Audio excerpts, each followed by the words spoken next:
Welcome everyone to Cisco Canada's Virtual Kitchen. We got a great show lined up today. You know what? I'm going to pull this down because I don't, first of all, StreamYard, fix this thing because this sucks. Anyways, we're not going to complain about the system, but welcome Chef David back to the show all the way down in Calgary, Affinity's Kitchen. Welcome, Dave. Thanks, Jay. I'm happy to be here.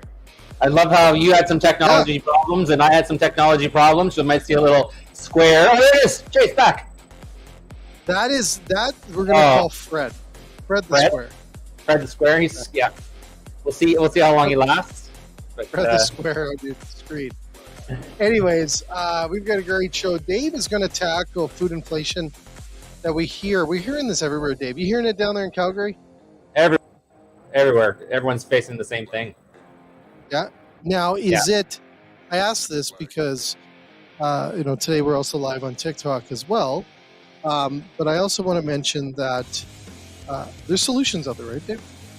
We never hear about the solutions, though. We always hear about the negative stuff.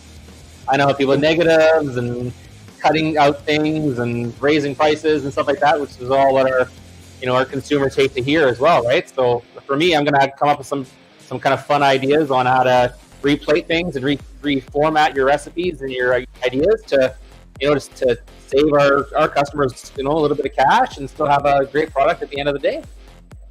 Awesome, dude. That is awesome. So let's break. And you got the square back, by the way, in your face. I know. It's here. You like that? There you go. Look at the square. The square does not leave, Dave. Yeah. Anyways, we're gonna break for a quick commercial. Come back, and Dave, let's get right into it. Let's take on food inflation with some of your wicked ideas. Sounds good, buddy.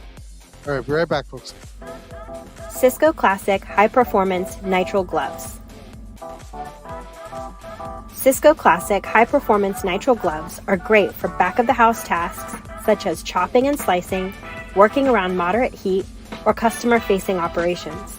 They offer an elegant look and superior protection for any culinary application where touch dexterity, cut protection, and presentation are key. Cisco Classic High Performance Nitrile Gloves have superb tensile strength plus a flexible form-fitting design. They are an ideal barrier protection when working around moderate heat, oil, and chemicals. They can be used for cleaning and sanitizing in the front or back of the house. They're available in black and cobalt blue for any HACCP programs. They are great for detail-oriented tasks and are compliant with all FDA regulations for safe food contact. Nitrile gloves offer the right protection for the wearer when performing precision tasks that require long wear and a fitted grip. Cisco Classic High Performance Nitrile Gloves are available for order today. See your local Cisco representative for more information.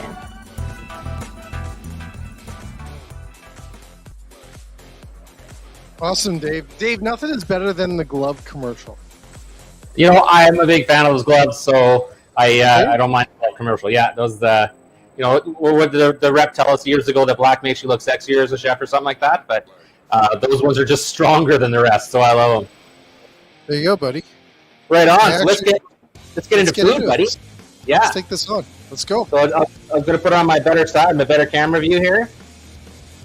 Like magic. Ooh. I wish I had some sleight of hand for you. Did you steal that plate from Mom's house?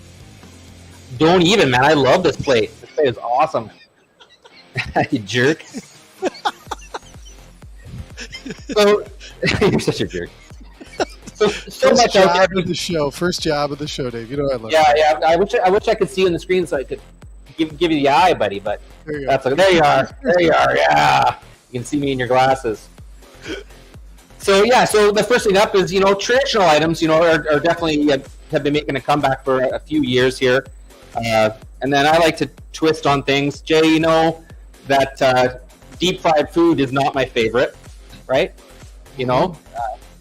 Which is obviously a joke. Everyone who knows me knows I was going to say, Dave, I think we had a few late night deep fried moments, me and you. Oh, we absolutely did.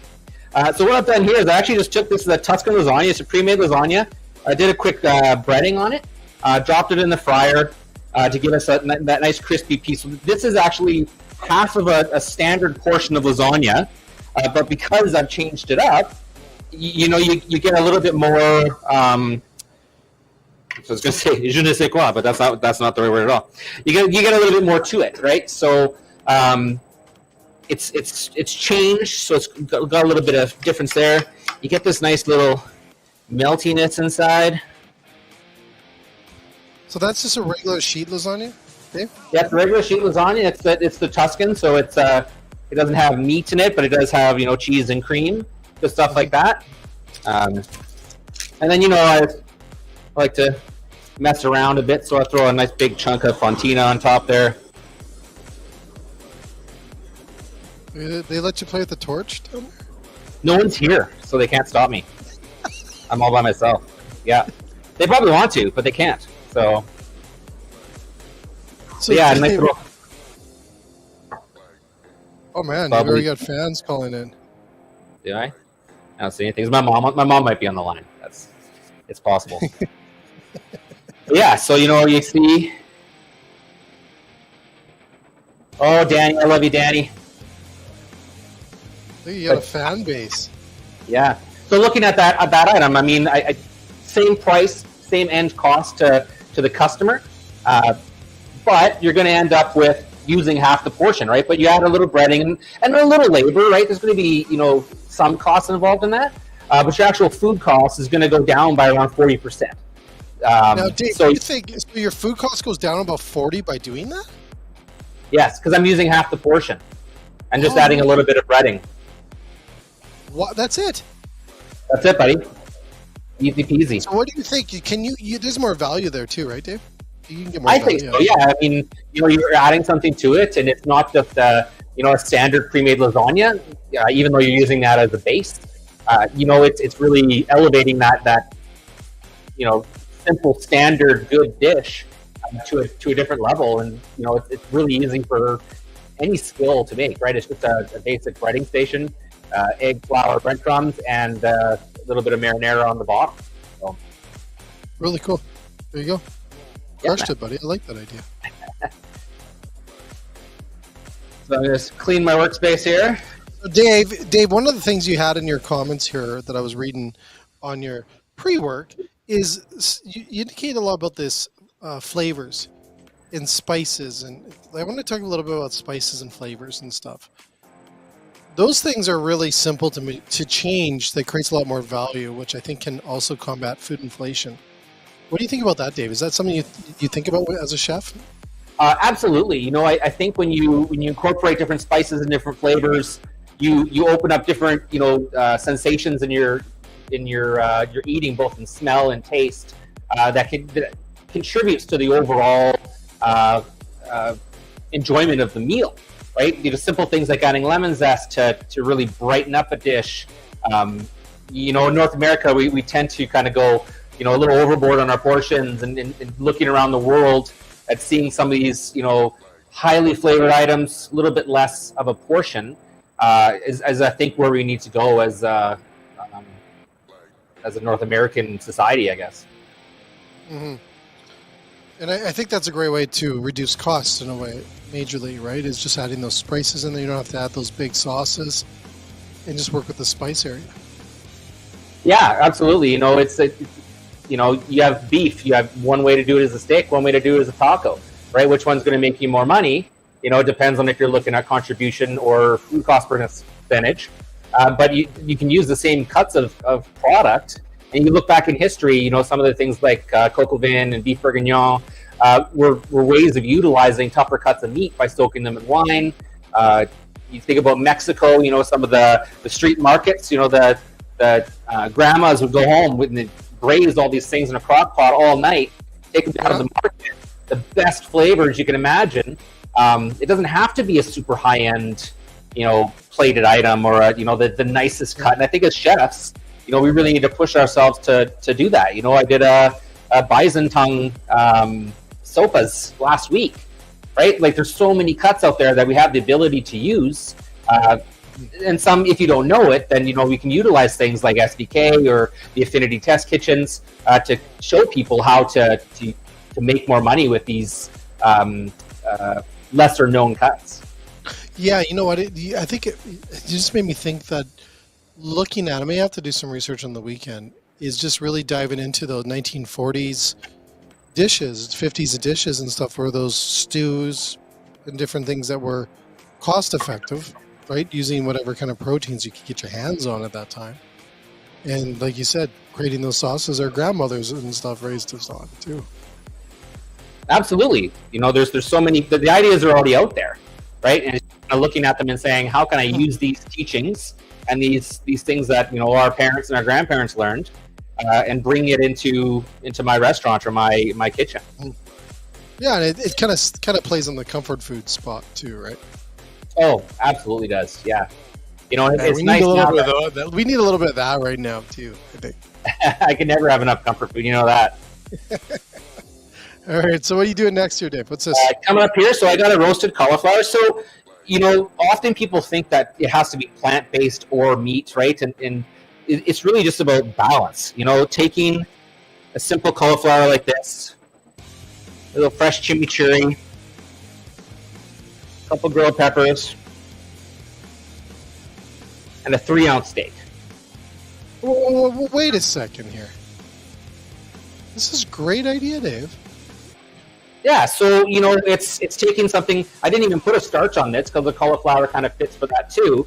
But you could easily do that. But by making the focus of it veg on the bottom, it kind of allows you to use a little bit less meat. Chimichurri has that nice brightness with the the onion and the spice that kind of opens up all your flavors, and at the end of the meal you're not engorged, right? Like, how many times I've had an amazing meal, Jay, and then at the end of it, I was just like, oh, I don't feel good. And then that memory is what stays with you. You have this memory of having, this meal that overfilled you, and you don't feel maybe, but you want to go back, right? And it's an unconscious thing.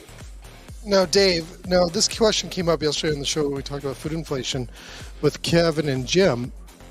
And I asked this question because we are seeing people reduce their meat on their menu lately, and I'm glad you showed it because I think that's perfect. It talks kind of a little bit what we talked about yesterday, and they suggested that like if it is something you're considering, don't go less quality, right? That's the worst thing you can do, I think, personally, because the experience level, the value, I think your people are going up. But you're showing a great product there. I'm guessing it's not lower quality, but it's just a little bit smaller, and then you off-cut it with some veg that's on trend. Absolutely. And, I pulled out this other plate here so I can kind of demo, I think, what some people out there are doing. They're looking at their old school plating. Okay, I like this, Dave. They're putting their meat and veg on there and a little sauce. Mm-hmm. But the difference that I also made is in the plate, right? So, I always use A&W as an example. When they started portioning their fries in those little containers, they didn't tell anyone that they were using 30% less fries. Nope. They just launched those little containers and said, look at how cool these are. And sure, they lost. I'm sure people stole them like crazy, like they do with the mugs, but by changing Whoever stole a mug from A&W? What are you talking about, Dave? Those little baby mugs that everyone wanted as shot glasses when I was a kid. Those are the 90s? Exactly. So Dave, do you find then, what's your thought on that? Do you shrink size, downgrade quality, or shrink size on your proteins? What's your recommendation? I would shrink size. That's shrink size. Kind of what I do, and actually it leads me right into my next item here. Well, I think consumers, and I think Peter also messaged in on the show yesterday, is that there's a lot of options out there that you don't have to downgrade your quality, and I think quality is a dangerous thing to play with. To be honest, maybe I'm wrong, but I think it's dangerous to play with the quality of your ingredients. I was having a conversation with someone this morning about that, Jay. That exact thing. And when I'm on social media across the prairies, what I usually see the most comments on is quality or lack thereof. People are, it's obviously there's labor constraints and all these other additional things that our restaurateurs have to deal with. But it's that quality piece. Someone buys a lesser cut or it changes it to a cheaper cut and they don't know how to well, things like that. that's where you kind of really lead into some problems with your food quality. Yeah, I think it's dangerous to play with that because people are. So we do know people are dining out just a little bit less. We get it. That's okay. We understand situations, but when they do dine out, they're looking for the value of what they're spending. Right. Absolutely, and a little bit of that wow factor, right? Mm-hmm. Mm-hmm. People kind of want to have something, that they're not going to make at home, that they can, go out and eat. So if you look at, going back to the 50s here, Jay, potato skin. I was going to say, this came up the other day, Dave. I don't know if you were watching our shows. We were talking about the potato skin because this also saves your waste too, right? Like you can play in the waste area. Absolutely. But what I've done is I've changed it up. So I've used a big giant potato. I tempura battered it so you get that creamy, nice potato inside. Can you just kind of walk us through how you battered it? Yeah. So I roasted this potato off. I just cut the top off and scooped out the inside, saved that for my mash. And then I dipped the whole thing just in a very simple tempura batter. So just egg, flour, ice water, and then deep fried it. So you can do these to order and then just reheat them if you want to as well. Or you can fry them. For, Dave? 2 minutes. I mean, the potatoes are already cooked. You really just want to crisp up the outside. But the really cool thing about this, Jay, is that the inside of the potato steams because it's got that crispy outside. So, often you have a potato skin and you tend to be left down, maybe a little bit too long and they're dry and kind of tough. Whereas this one, it steams the inside of it and it just becomes out beautiful. So then, I just got a little, am I using a fork when I have tongs? I think if someone researched when the potato skins were invented, it was probably around the 80s crash of the stock market, my guess. But I think, people are coming back to this stuff, right? I know, so, it works. It works. Yeah, well, and, I didn't want to see a potato skin, right? Because my whole life, a potato skin was on every menu I saw, right? So then you have people out there, they're not making them anymore. And then you have the younger generation going, hey, what the heck's a potato skin? Yeah. Right? And then they're ordering them, right? So another little fun thing I do, so rather than a tray of these with a whole bunch of cheese, I put 2 ounces of beef bulgogi on this. I'm going to put a nice little pile. That's it? That's it, buddy. Oh, wait a second, Dave. That's 2 ounces? That's it? That's crazy. That's it. The breading and the batter takes up some of that space. And then I'm going to build up a little height. We'll go back to the 90s here, Jay. We'll build up the tower of food. This is 90s 2.0. Right. Culinary, buddy. It's coming back. But, it's looking at it as what's the value, right? For a little sriracha mayo on there. Doesn't love that. Little. What is that? It's a sweet soy, so it's ketchup mayonnaise, so it's kind of like soy sauce and molasses and sugar had a baby. Serious? Yeah, is that a pre-done product, Dave? Because that sounds really good. It is, yeah. It's a staple in our house. We love it. A little cilantro. But now you've got an item here that you could easily share. Great starter. But a starter, even as a main, right? No. Well, that also came up too, is having some options so people will still go out. So they're not buying the $40 plate. Maybe they're buying the $15 plate. At least they're going out. Yeah. Well, Jay, guess the food cost on this. Okay, let me guess. Let me do my trivia, buddy. 33 years this year, buddy. I can figure this out. Give me a look down. Give me a look again. Okay. Okay, so we can... $1.80. $1.80. That's pretty close, buddy. What was it? What is it? It's around $1.95. Do you think you can make some money? Sauce. I forgot about the sauce. Damn it. You think you can make some money on that, Jay, on the menu? Honestly, dude, I love it, Dave. I love it. And you can have some fun with it. You can do it a few different ways as well. But what a great idea, Dave. And I think that's the idea is that, and I'm tired, and I'm sorry, but I'm tired of people saying negative things about this, the food inflation and everything else. We know it's there. Yeah. But I'm tired of not anyone coming up with solutions other than the basics that we hear. that are obvious, right? Like I think, duh. yeah. Well, I mean, we've both been in this business for a while. We know that some people don't, which is scary. But it's really looking outside that box, right? How you changing your plating and changing, your menu offerings to create still a memorable experience, but not having all that additional cost. So, Dave, I want to talk a little bit more because you have some other things here that I think I want to touch on a little bit. That is maybe just a bit outside the food inflation thing, but it does relate. Do you find that we, in a sense, really maybe only know a little bit about the flavors that are out there in the industry, like out in the world, that we should maybe do a little bit more homework and understanding different things that are out there that maybe helps with some of the inflation that we're seeing? I absolutely think so. The last couple of years, really, my focus has been kind of on those mom and pop regional restaurants from around the world. I always said if I won $1 million, I would, or probably more than $1 million, I'd find the best chefs in the world and ask to cook with their mothers, right? Because they knew how to, I like that, Dave. To really pull a penny, right, and save that money, but they also knew, how to make those flavors pop, right?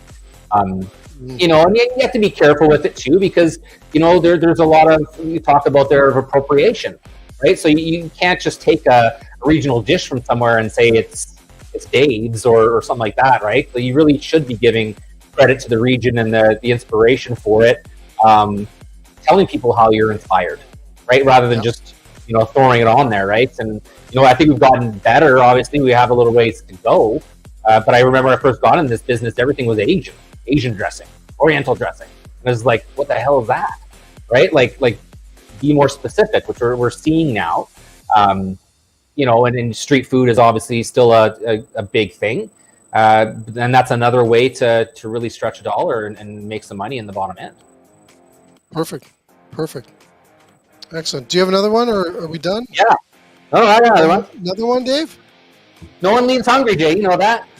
I know, but I love your ideas. These are great. Other than your mom's going to call you about your plates. Oh yeah, I actually have her old china. I love it. She gave it to me. I was going to say, you saw this one from Jensen's house. All right, so we got a nice little cheesy waffle here. So have you seen this on TikTok? This French fries on the waffle? I have. Yeah, it's weird, but I kind of want to try it. I do like to try these weird things that you see out there. I know. So, I gave away my waffle maker the other day. Oh, they gotta buy another one. Oh man. Well, don't you have a TikTok show, Jay? Yes, I do. Yeah. I know, but I gave away my waffle thing, so I can't do it. Oh, I see. So we're talking chicken and waffles. So standard Belgian waffle, throw a little cheese on top. You can put little jalapenos on there. Cook it up just to change it up a bit. What kind of cheese do you? This one I just did it's a cheddar and mozza blend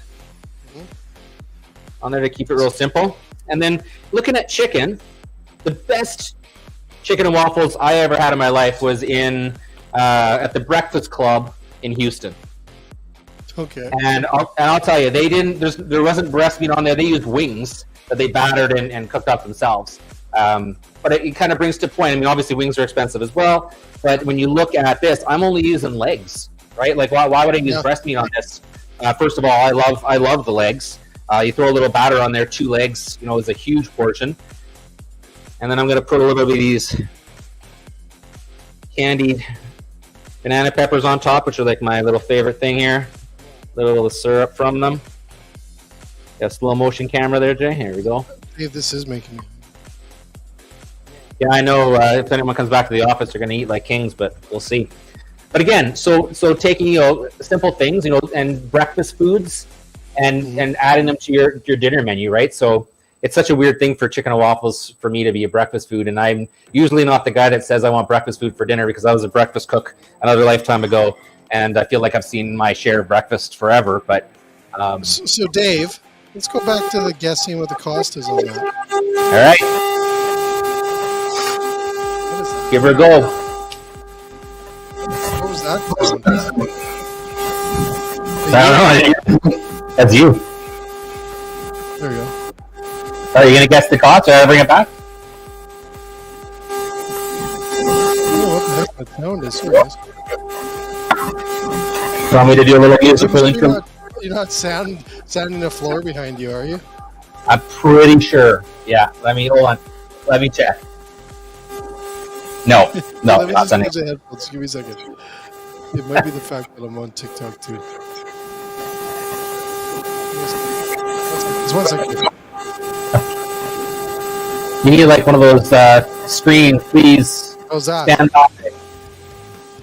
I never heard the sandpaper, so I don't know what you're talking about. We'll change the settings and then we'll get into the conversation here because let me see how good Dave is. You might have to open up your door to let a little fresh air in there. Maybe you're just imagining the sounds there, Jay. Is that no? It's still there. It's not. It wasn't my speakers. Maybe it's just.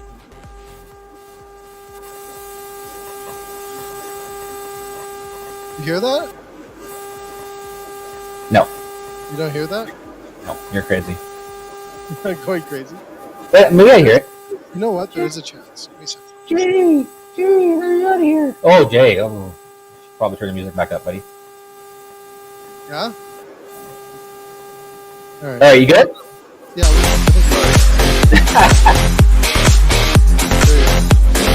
Like, What's your cost? I guess. That was first. I gotta guess. I'm gonna say you're under your buck. You're a buck. You're a buck. I think it's a $1.80 again. 220. You're close. $2.20. Yeah. Go into $3. Even if you did that like $12.99. What would you sell that for? What would you sell that for? $17. Yeah. Easy. These Calgary prices are crazy down there. Oh, they are. I mean, maybe if we're in like I do your like this hometown dish, of by the way. Regina, maybe it's $11.50, right? I do like this dish though. Oh, you like this one now? Okay. So going back to breakfast, buddy.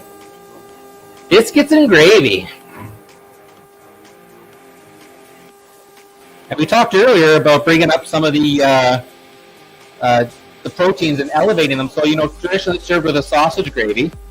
This one, I'm actually doing with bison ragu. Nice. Just with ground bison. So, obviously, Hey, that looks great. I like that plate. do my fancy little. I know no one's seen chopped green onions on top of a garnish before, but throw them on there anyway. Scallion. Scallions. Look at that. Hey, Jay. That's it. Oh, That could be you know what it reminds me of? piece Was right there. it's gravy moment that we had back in the old days. The what gravy moment? The biscuits and gravy, B&G. They call it down in the south.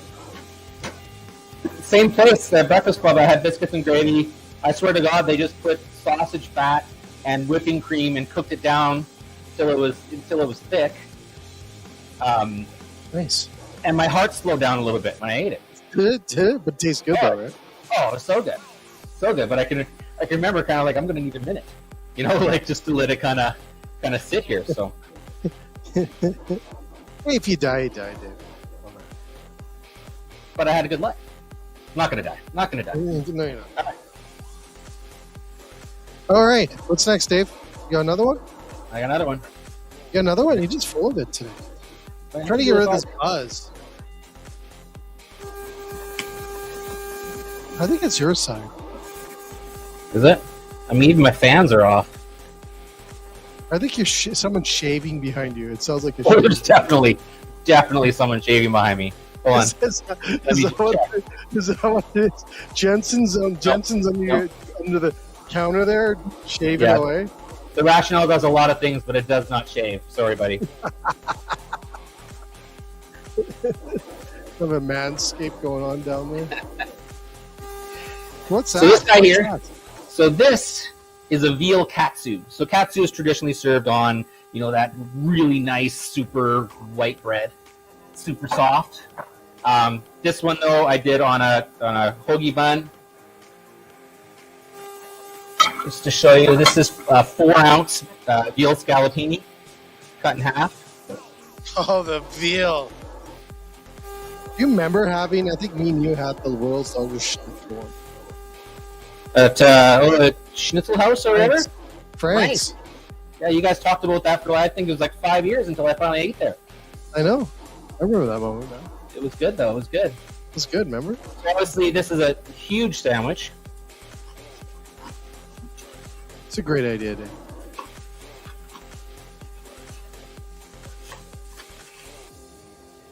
And I mean, I made a katsu, but I mean, what if you took this and just made like a veal panko flight? You know, change it up a little bit as an appetizer instead of a sandwich. You know, plating it up like this, and then taking fries or salad, intertwining it in between it, right? As opposed to the old plate, big circle plate, big pile of fries and a sandwich. You change up your plating a little bit. You can put a lot less on it, right? Yeah, you could also do chips too, right? Like, right? The old potato chip trick instead of French fries. Yeah, absolutely. Love it, Dave. So how much? How much? Get back here. You guess. Or do you know? That one's just shy $2.40, I think. $2.40? And it's simple ingredients too, right? So, but Awesome. yeah, I'm gonna eat that when we're done. That's for sure. Are you gonna take that one down? Not all of it. It's too much for me. Watch that figure. Well, Dave, I think we're done, right? We're all done here. Yeah, I got some more food in the back or something if you want. If you're still hungry, Jay. I'm good. I just want to thank you, Dave. I love these simple ideas. They're great. They're quick. You know what? It makes us think about how easy it is to really go get through inflation. Obviously, you can do all the tricks there is, but ideally is making sure that we're driving traffic. People are having a great time, seeing value in what you're offering. Fresh ingredients always wins. Don't jeopardize that and go to something inexpensive. Just play with it, right, Dave? Play with your food. Yeah. And remember that you're not alone out there, right? There's lots of resources that are available. Both the Affinity Kitchen across Canada. We have one in Vancouver, Calgary, Quebec, Toronto, and the East Coast that can do all this. We could do it virtually as well. Now Cisco offers the same type of services as well. So reach out. Check us out at Affinity online, and we'll get you the information, and we'll set up a meeting and just help your business. That's that easy. Our whole thing is about solving problems, making you money, and saving you money. So It's that easy. It's that easy. Well, Dave, it has been a blast, and I thank you again. And honestly, sincerely, all the best. And can't wait to have you on. I can't wait to visit you as well. And yeah, well, I'll see you in Edmonton maybe on Friday. I'll swing by your studio. Yeah, maybe. please do. Please come in here. We'll have a Red Bull or water together. And thanks again, Dave. And to everyone else, want more shows like this? Guess what? We're back again tomorrow with Chef Brandy behind the scenes at the Saddle Dome. Yep, we get to talk with her sous chef tomorrow and find out what goes on at the Saddle Dome underneath. There's so much chefs and going on craziness down there, Dave. It's insane. I don't know how they do it. Oh, it's insane. I had a tour a month or so back, and it's incredible what they do in not a big space. No, not at all. So we have Chef Brandy's on the show tomorrow. We're also doing another show tomorrow with restaurant owner and also Roberto. We're going to be doing that, and we're going to broadcast that one later on in the week. But we have a full packed week, and we'll be back following week. And then we got some big announcements coming up. So thanks so much, Chef and Dave. You rocked it. Simple ideas. Get out there and find food. Do not use these resources. Use Dave and his team down there. Use our teams across Canada, and we'll get through this. Awesome. Thanks so much for having me, Jay. Appreciate it. It's always a pleasure. All right. Thanks so much, Dave. Take care. Take care.